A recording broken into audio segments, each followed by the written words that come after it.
Connosco volta a estar a Catarina Martins de Betancourt, diretora do Secretariado Português da Ajuda à Igreja que Sofre, e também Paulo Aido, jornalista da instituição. Começamos por centrar a nossa atenção no assassinato de um empresário cristão na região do Sinai, no Egito, e no atentado a um missionário italiano no Sudão do Sul.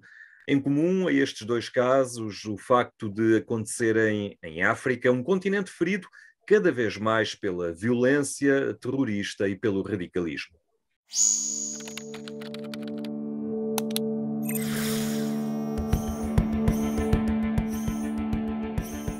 Com base numa avaliação de países de todo o mundo, o relatório da Liberdade Religiosa no Mundo 2021, da Ajuda à Igreja que Sofre, conclui que as violações contra este direito humano fundamental se expandiram e aceleraram significativamente desde a nossa última pesquisa em 2018.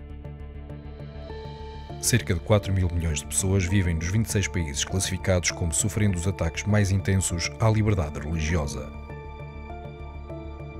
Quase 50% destes países estão em África.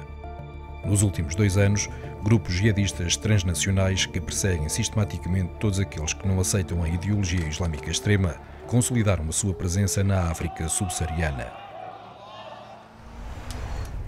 Embora uma grande parte do território não seja acessível aos trabalhadores da ajuda humanitária, os governos não podem, ou em alguns casos aparentemente não querem resolver a questão. Só recentemente foram criadas forças de intervenção multinacionais para ajudar os governos locais.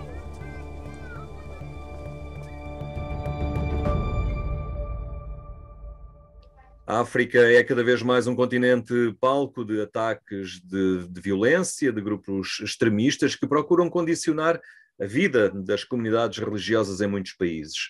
2 exemplos de violência. Há alguma ligação, Paulo Aido, entre estas duas notícias? Bom, Henrique, aparentemente não, mas no entanto, na gênese de ambos os casos, o assassinato brutal do empresário cristão na região do Sinai, no Egito, e o atentado a um missionário a menos de um mês antes dele assumir plenamente as suas funções como bispo de Rumbek, uma diocese do Sudão do Sul, digamos, na gênese de ambos os casos está a violência terrorista.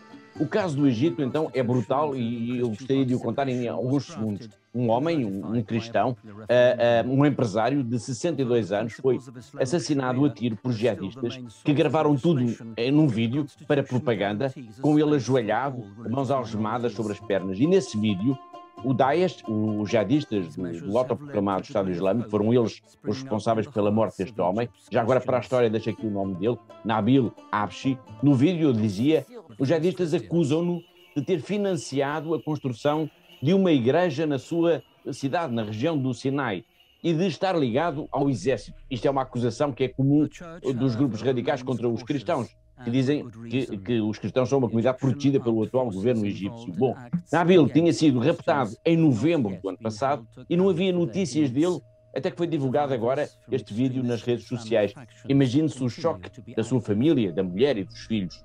O outro caso, que foi agora referido, é o de um missionário italiano que foi alvejado várias vezes nas pernas na noite de 25 de abril, no Sudão do Sul. O que se sabe é que a diocese para a qual ele está nomeado está sem bispo há cerca de uma década.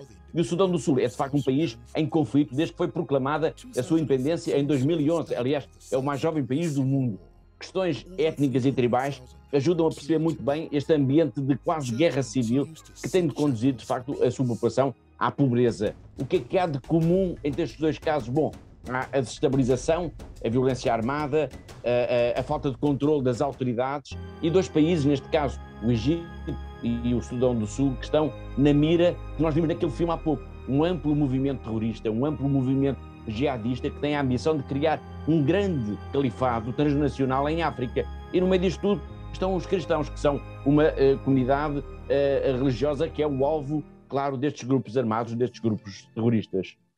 Por todas estas situações, a Fundação Ajuda à Igreja que Sofre acaba de lançar uma campanha de oração ininterrupta do terço, no seguimento, aliás, de uma proposta também nesse sentido do Papa Francisco, que ainda em abril nos convidou a rezar por todos os que defendem os direitos humanos.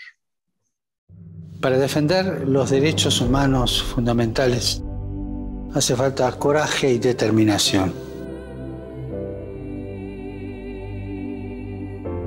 Me refiero a oponerse activamente a la pobreza, a la desigualdad, a la falta de trabajo, de tierra, de vivienda, de derechos sociales y laborales. Piensen que muchas veces los derechos humanos fundamentales no son iguales para todos. Hay gente de primera, de segunda, de tercera y de descarte. No, tienen que ser iguales para todos. Y en algunos lugares, defender la dignidad de las personas puede significar ir a prisión, incluso sin juicio, puede significar la calumnia. Cada ser humano tiene derecho a desarrollarse integralmente y ese derecho básico no puede ser negado por ningún país. Recemos para que aquellos que arriesgan sus vidas luchando por los derechos fundamentales en dictaduras, en regímenes autoritarios e incluso en democracias en crisis, para que vean que su sacrificio y su trabajo dé fruto abundante.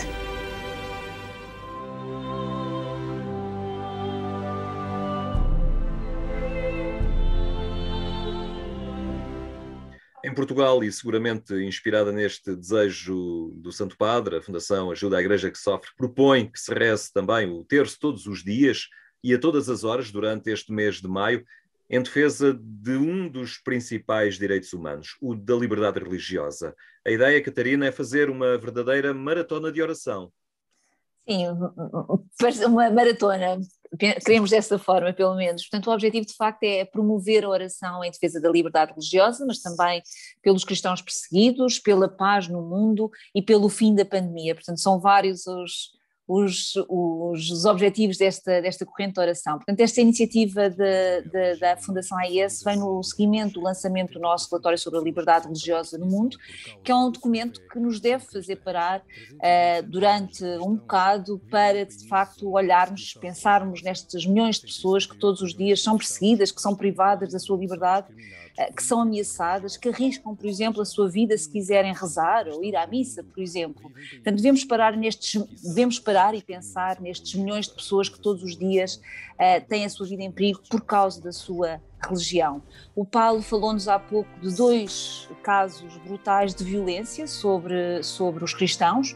Ambos os casos aconteceram agora, há dias, são casos muito recentes e tal como temos de facto esta pandemia que estamos todos a viver no mundo, temos também esta pandemia da violência, esta pandemia desta perseguição que acontece um pouco por todo o lado e por isso nós temos, e o objetivo desta maratona de oração é também de alertar o mundo para isso e nós pensámos qual a melhor forma de facto de mobilizar os cristãos através da oração do terço. Estamos no mês de maio, mês de Maria, mês que Nossa Senhora também nos pediu para nós rezarmos o terço e há também esta ligação muito íntima entre a Fundação AIS e Nossa Senhora e o seu pedido deixado em Fátima e por isso lançámos este desafio. Portanto, a ideia é rezar o terço a todas as horas do dia, portanto durante 24 horas por dia, 7 dias por semana, durante todo o mês de maio. E o meu desafio a quem nos está a ver neste momento é que entre em contato connosco e que se junte a nós e que de facto dedique um pouco do seu tempo e que se lembre dos cristãos perseguidos, que peça pelo fim das guerras, pela paz no mundo e pelo fim da pandemia. Muito bem, Catarina, ficou o desafio. Obrigado e até para a semana. Obrigada.